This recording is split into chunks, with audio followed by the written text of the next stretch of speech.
अस्सलामुअलैकुम वरहमतुल्लाहि वबरकातुहू। सुबहानल्लाहि व बिहम्दिही सुबहानल्लाहिल अज़ीम।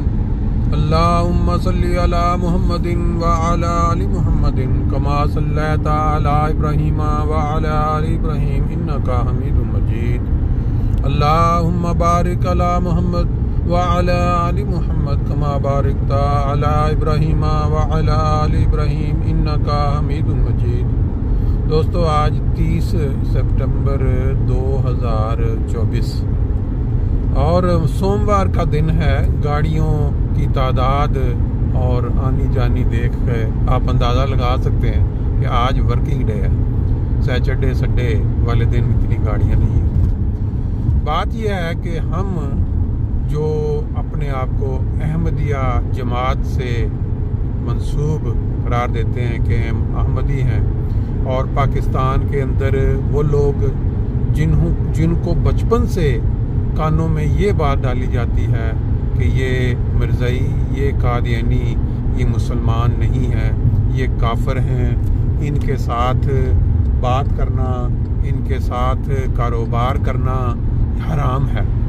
जो लोग इनके साथ गुफ्तगू करेंगे या इनके साथ कारोबार करेंगे वो दोज़ख में जाएंगे। ये बातें उनको बचपन से उनके कानों में डाल दी जाती हैं। आप जानते हैं कि अगर किसी बच्चे को बात चल रही थी कि जो पाकिस्तान में बसने वाले लोग हैं उनका क्या कसूर है, जब उनको पैदाइश के साथ ही उनके कानों में ये डाल दिया जाता है कि ये जो कादियानी या मिर्ज़ाई लोग हैं ये मुसलमान नहीं हैं, इनके साथ कारोबार करना या इनके साथ उठना बैठना ये कुफ्र में आता है और ये दोज़ख में ले गए। अब एक बच्चे को जब जंगल में फेंक दिया जाए पैदाइश के साथ ही, तो वो लाजमी बात है कि वो जंगली ज़ुबान सीखेगा, हरकत भी जंगली सीखेगा।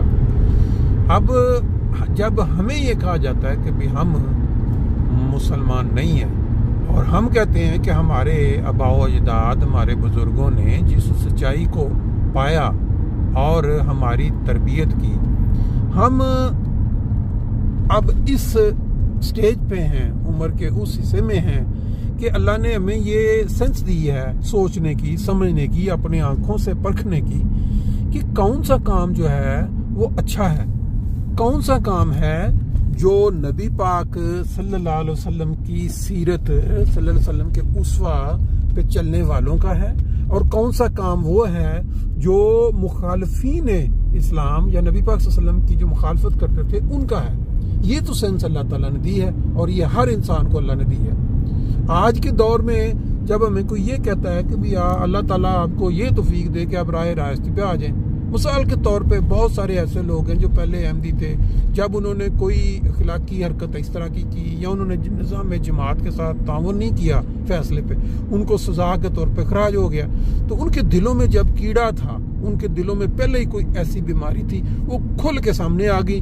उन्होंने जमात के ऊपर इतराज़ करने शुरू कर दिए, जमाती निज़ाम के ऊपर, खिलाफत पे, और फिर वो खुल के बोले कि जी हमारे साथ तो वहाँ रबवा में ये होता था, हमारे साथ तो रबवा में, और वहाँ का माहौल ऐसा है। ऐसे ऐसे इल्ज़ाम बंदा सुने तो बंदा दंग रह जाता है कि हमने सारी उम्र वहाँ गुजारी है, वो चीज़ें कभी नहीं देखी जो वो इल्ज़ाम लगाने वाले हैं।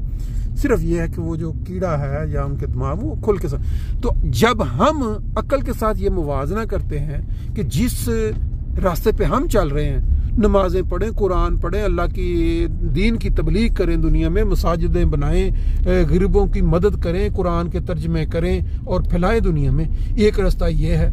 और दूसरा रास्ता वो जो कहते हैं गलत है, वो ये है कि एक दूसरे के ऊपर मजहब है तो ये मजहब का इल्ज़ाम लगा के मार दो, एक दूसरे के कारोबार छीन लो, एक दूसरे के ऊपर, और मसाजिद में वो हरकत करो कि जिसके ऊपर दुनिया भी शर्माए। मस्जिद करीब आ गई है, बाकी बात इंशाल्लाह सैर के दौरान जारी रखेंगे।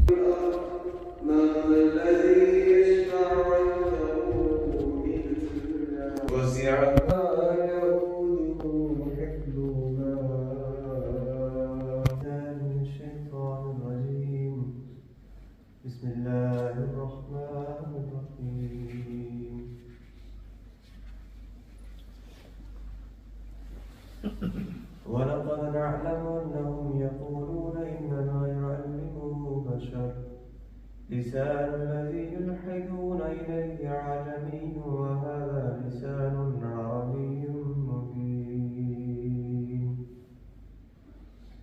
اور ہم یقیناً جانتے ہیں کہ وہ کہتے ہیں کہ یہ وحی الہی نہیں بلکہ ایک آدمی اسے سکھاتا ہے، مگر وہ نہیں سمجھتے کہ جس شخص کی طرف وہ اشارہ کرتے اور ان کے ذہن اس کی طرف مائل ہوتے ہیں اس کی زبان عجمی ہے، اور یہ قرآنی زبان تو خوب روشن کر کے دکھانے والی عربی زبان ہے. اس آیت کی تفسیر جاری ہے. حضرت مسلم موعود رضی اللہ عنہ مزید بیان فرماتے ہیں.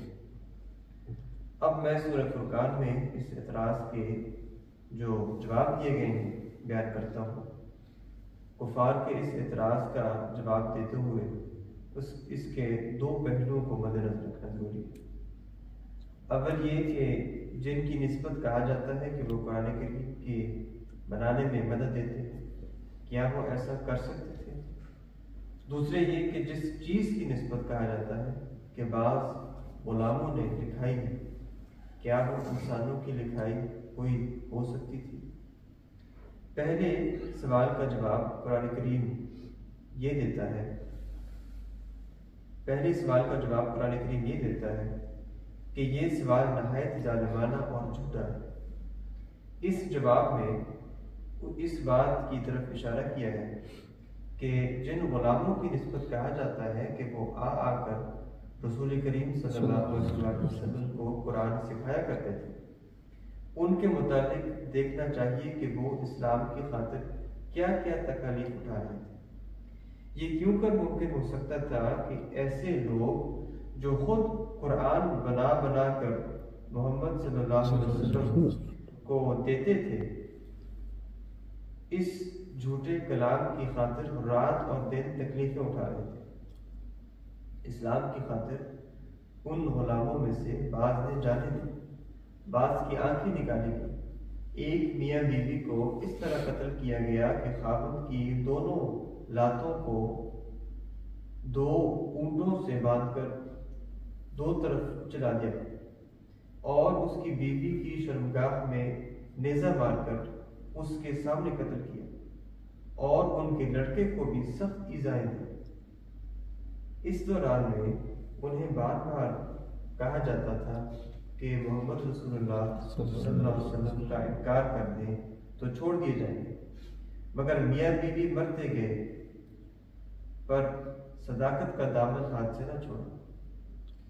یہ آزادوں کا سردار نام نہاد غلام یا سر بھی انہیں غلاموں میں سے تھا جن کے متعلق یہ اتہام لگایا جاتا تھا کہ وہ محمد رسول اللہ صلی اللہ علیہ وسلم کو سکھاتے ہیں.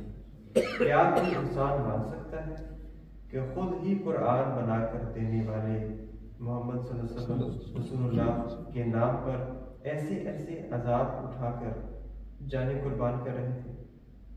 مکہ کے کافر تو وقتی جوش میں اندھے ہو رہے تھے. کیا آج کل کی عیسائی دنیا میں بھی کوئی دیکھنے والی آنکھ نہیں، کوئی بولنے والی زبان نہیں جو اس بار